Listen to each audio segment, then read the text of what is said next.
In the year 2432, Earth had become a relic of its former self, a hollow echo tarnished by the recklessness of its past inhabitants.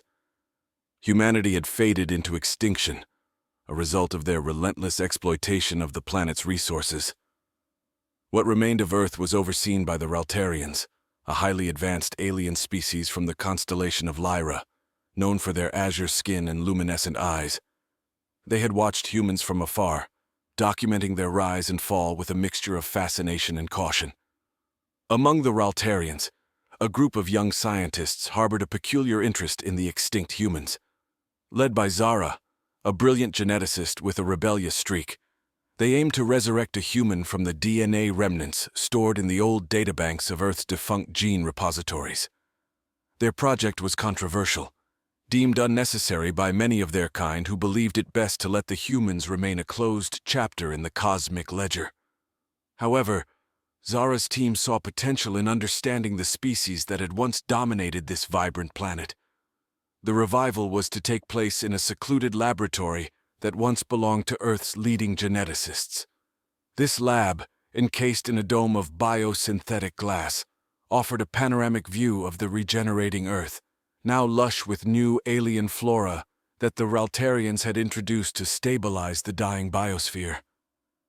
Zara and her team, consisting of Lyra, a bioengineer, and Thon, a historian specializing in human culture, selected the DNA sample labeled HX3882, which belonged to a male human from what was once known as North America. The records indicated that he was a scientist, someone who had worked tirelessly to avert the crisis that ultimately consumed his species. Imagine the stories he could tell, the insights about humanity's final days, Lyra said, her eyes gleaming with a mixture of excitement and scientific curiosity. Or the warnings he might offer, Thon added, his voice a somber note amid the buzz of anticipatory chatter. The process of revival was intricate. Zara manipulated the genetic material with expert hands, repairing the ancient DNA with nanoscopic tools that could manipulate atomic structures. The Raltarian technology was leaps and bounds ahead of anything the humans had developed, capable of correcting genetic mutations with precision and ease. As the genetic scaffolding took shape, a human form began to manifest within the revival chamber, a cocoon-like structure filled with a nutrient-rich gel that facilitated cellular regeneration.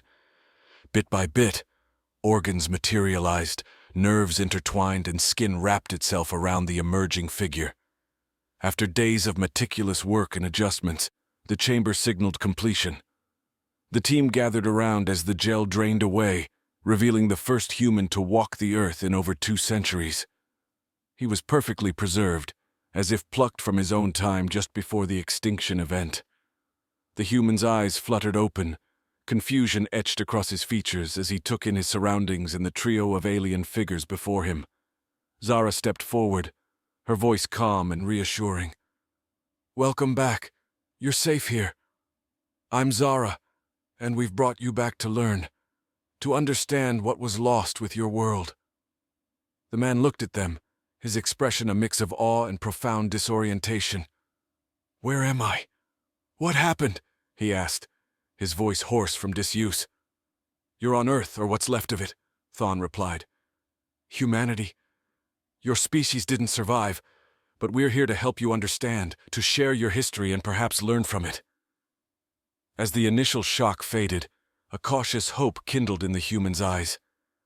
Though he was a stranger in a transformed world, the possibility of bridging 2 civilizations and perhaps correcting the errors of the past seemed within grasp.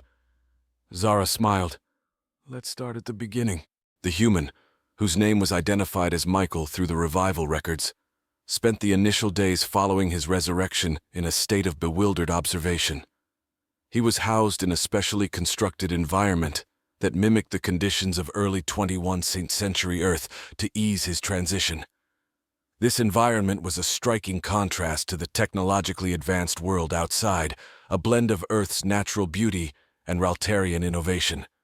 Zara, Lyra, and Thon, along with a rotating team of Raltarian specialists, embarked on a dual mission with Michael, to integrate him into their society and to extract as much knowledge as possible about the lost human civilization. Each day was meticulously planned with lessons on Raltarian language, culture, and technology, alongside sessions where Michael shared memories and knowledge from his time. "Your technological advancements are incredible," Michael admitted during one of their sessions, gazing out at the lush landscapes that were once barren deserts. "It's hard to believe that this is the same planet." "It is and it isn't," Thawne explained. "We've worked hard to restore what your species had damaged, but some scars remain invisible. We hope, by understanding your history, we can avoid repeating those mistakes." Michael's integration also included exposure to Raltarian society. He attended cultural events, participated in public forums discussing Earth's history, and even appeared on broadcasts that reached across the Raltarian territories. His presence was a curiosity, a living piece of history revived from the ashes of a dead civilization. However, not all Raltarians were pleased with his presence. A faction led by a prominent council member named Vora argued that reviving a human was an unnecessary risk. "He represents a species that led itself to extinction," Vora stated publicly. "What folly leads us to believe that resurrecting such a species will not bring forth the seeds of our own destruction?" Despite the opposition, Zara's project was protected by the scientific community's interest in Michael's unique perspective on environmental management and human psychology. His insights, especially regarding the societal dynamics and environmental policies of his time, were invaluable. As weeks turned into months, Michael began to adapt. He learned to communicate in the Raltarian language and even started to appreciate their art and music, which were initially alien to him. His adaptability was a testament to the human spirit, something Zara found deeply fascinating. One evening, as they watched the twin suns set from the observatory, Michael turned to Zara with a thoughtful expression. "Do you think it's possible," he asked, "for one person to make a difference here, in a world not their own?" Zara smiled, her luminescent eyes reflecting the sunset. "Michael, you already have. The very fact that you're here challenges many to think differently about life, survival, and coexistence, and perhaps you're here to help us find answers we don't even know we need." Encouraged by her words, Michael felt a renewed sense of purpose. He wasn't just a relic of a bygone era. He was a bridge between what was and what could be. As he continued to learn and share, he also began to understand the real reason Zara had fought so hard to bring him back. The chapter of Michael's integration closed with him standing at a podium, addressing a mixed audience of skeptics and supporters at a major conference on interspecies relations. "We have much to learn from each other," he declared, his voice steady and confident, "and together we can forge a future that honors all species." As Michael's integration into Raltarian society progressed, his presence began to stir deeper currents within both communities. His unique perspective and first-hand accounts of Earth's final years were invaluable, leading to an academic renaissance in studies related to human culture, psychology, and environmental management. Universities and research centers across Raltarian territories began to delve into projects that utilized his insights to further their understanding of sustainability and interspecies cohabitation. Meanwhile, the dissenting voices grew louder. Vora and her faction, who had always viewed Michael's resurrection with skepticism, began to rally more support. They argued that the focus on human history diverted resources and attention from current issues facing the Raltarian society, such as interspecies tensions and resource allocation. In an attempt to bridge these growing divides, Zara proposed a new initiative, the Earth Heritage Project. This ambitious program aimed to reconstruct significant aspects of human civilization, not just for study, but also to offer Raltarians a more immersive understanding of human achievements and failures. The project included the creation of a living museum, an entire sector of the habitat that replicated Earth's various environments and historical settings. By walking in their world, we can better understand humans, not just through data and accounts, but through experience, Zara explained during a council meeting, with Michael by her side. Michael's role in the project was pivotal. He acted as a consultant, guiding the creation of exhibits ranging from replicas of ancient cities to interactive simulations of human social and cultural events. He shared stories of Earth's cities, filled with bustling markets and vast parks, which the designers used to recreate urban landscapes now lost to time. One of the most significant installations was a simulation of New York City in the early 21st century, complete with sounds, smells, and visual aesthetics. Visitors could walk through Times Square, hear the cacophony of multiple languages, and see the digital billboards flashing advertisements for Broadway shows. "This feels like stepping into a dream," one visitor remarked, a young Raltarian scholar who had studied human languages. "It's one thing to read about it, but to experience it." However, the project also surfaced painful memories for Michael. Revisiting the past wasn't just educational. It was a confrontation with what had been lost. One evening, as he walked through a simulated Central Park, the artificial breeze and the engineered scent of spring flowers overwhelmed him with nostalgia. Zara found him there, sitting by the replica of Bethesda Terrace, looking out over the artificial lake. "It's all so real and yet so far away," he murmured as she sat beside him. "It's a reconstruction, Michael, but your emotions are real, and they are important," Zara responded gently. "They remind us of why we must learn from the past." As the Earth Heritage Project gained popularity, it began to change minds. Even some of Vora's supporters could not help but be moved by the tangible echoes of a once thriving civilization. They began to see Michael not just as a symbol of human failure, but as a beacon of potential enlightenment. Despite the progress, tensions remained. Vora continued to push for what she called practical priorities, arguing that the past should not overshadow the needs of the present. The debates grew more heated, reaching a climax at the annual Planetary Congress, where Michael was invited to speak. Standing before a diverse audience, Michael chose his words carefully. "We are defined not just by how we rise, but also by how we fall, and how we choose to rise again. I am here not just to remind you of human mistakes, but also of our capacity for love, creativity, and resilience." As Michael spoke, his words resonated, bridging centuries and species. The room, filled with representatives from various planets and races, fell into a thoughtful silence. It was clear that his journey was not just about reviving one man, but about awakening a whole civilization to the complexities of life, history, and coexistence. The success of the Earth Heritage Project and Michael's increasingly public role as a bridge between human history and Raltarian aspirations began to shift societal opinions. His speeches at the Planetary Congress had made an impact, sowing seeds of understanding and curiosity among many Raltarians. However, the real test of this burgeoning acceptance came when an unexpected challenge thrust Michael into a pivotal role. A crisis erupted on one of the Raltarian colony planets, Dorintha, where a sudden ecological disaster threatened the delicate balance of its biosphere. The situation mirrored many of the environmental crises that Earth had faced, and Michael's unique insights into human errors and solutions became suddenly crucial.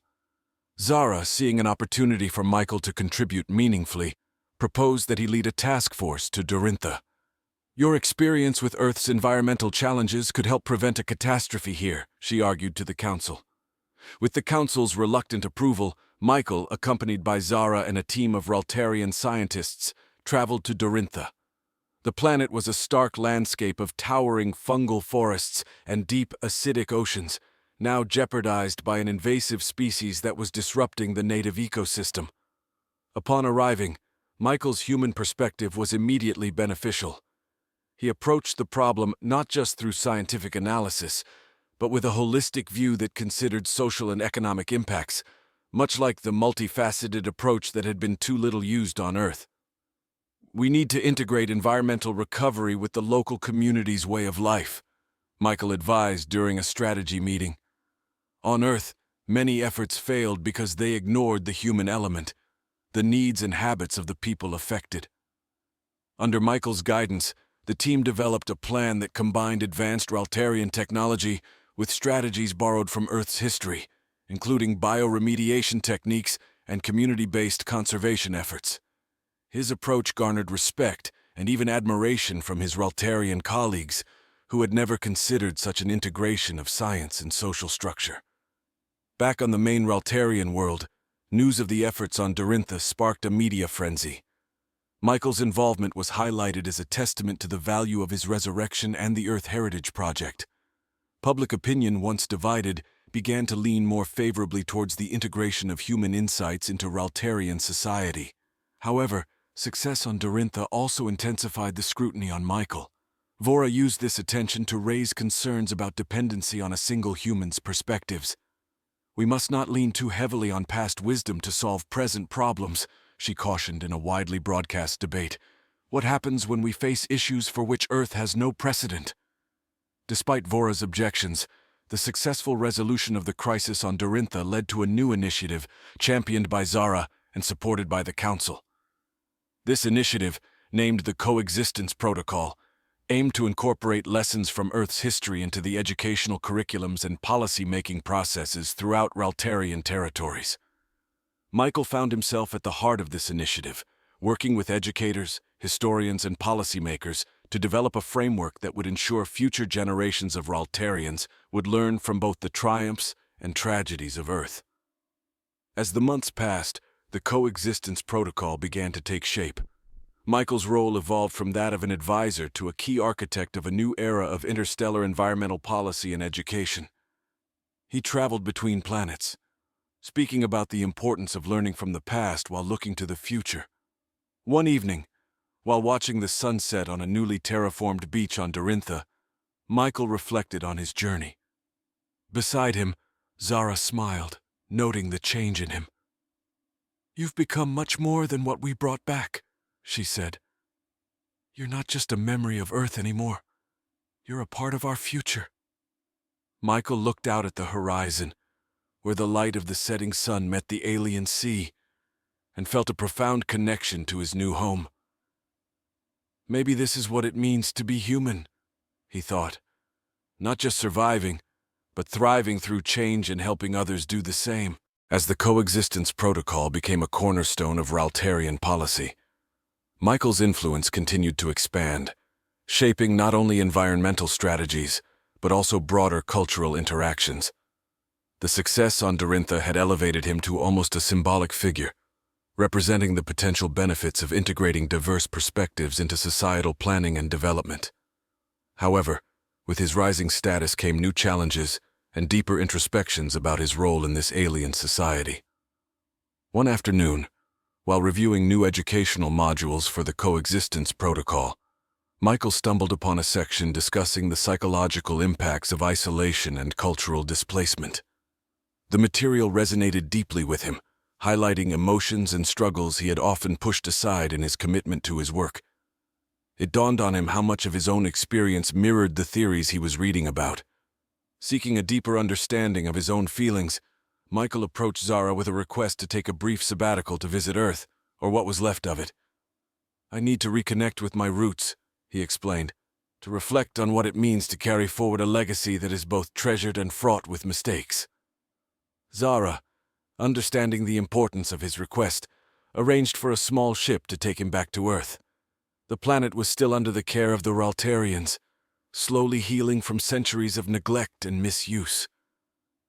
As the ship descended through the atmosphere, Michael's heart pounded with a mixture of anticipation and apprehension. Landing in what used to be North America, Michael stepped out onto the soil of his home planet for the first time since his revival. The landscape was familiar yet foreign, dotted with Raltarian flora alongside regenerated patches of native Earth vegetation. Walking through the recovering wilderness, Michael felt a profound sense of displacement, yet also a connection to the Earth that had birthed his species. During his time on Earth, Michael visited the ruins of great cities, now overgrown with vegetation and partly restored by Raltarian efforts to preserve human history. He stood before the remnants of the library where he had once worked, its walls crumbling yet still standing proud amidst the encroaching greenery. Tears filled his eyes as memories of his past life mingled with the reality of his present. Throughout his journey, Michael documented his thoughts and feelings, capturing reflections that he planned to share with the Raltarians. His writings delved into the emotional spectrum of being the last of his kind, the responsibility of carrying forward a legacy, and the existential questions about his place in the universe. Returning to the Raltarian capital, Michael felt changed. He had a new sense of purpose and a deeper understanding of his role not just as a consultant, but as a bridge between two vastly different worlds. At the next session of the Planetary Congress, Michael presented his findings and personal reflections. His speech, infused with his recent experiences on Earth, was powerful and moving. "We are all, in some way, survivors and custodians of our past," he told the assembly. "I have walked through the world of my ancestors and seen the consequences of their actions. It has shown me that our greatest strength lies not in avoiding the past, but in embracing it, learning from it, and using that knowledge to forge a better future." His words resonated deeply, not only among the Raltarians, but also across other species who were present. Michael's journey had become a symbol of hope and resilience, a testament to the power of understanding and cooperation across cultures.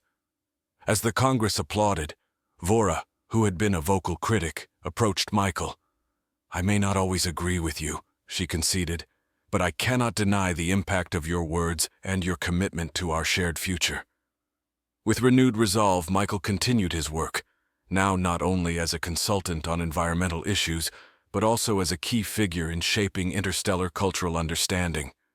His life, once defined by his humanity, had grown into something much broader, a legacy of learning, integration, and coexistence. The years following Michael's poignant return from Earth were transformative. Under his influence, the coexistence protocol had not only been implemented but had thrived, becoming a template for other species' interactions across the galaxy. The Earth Heritage Project expanded, with new exhibits and simulations designed to educate and inspire visitors about human culture and the importance of ecological stewardship.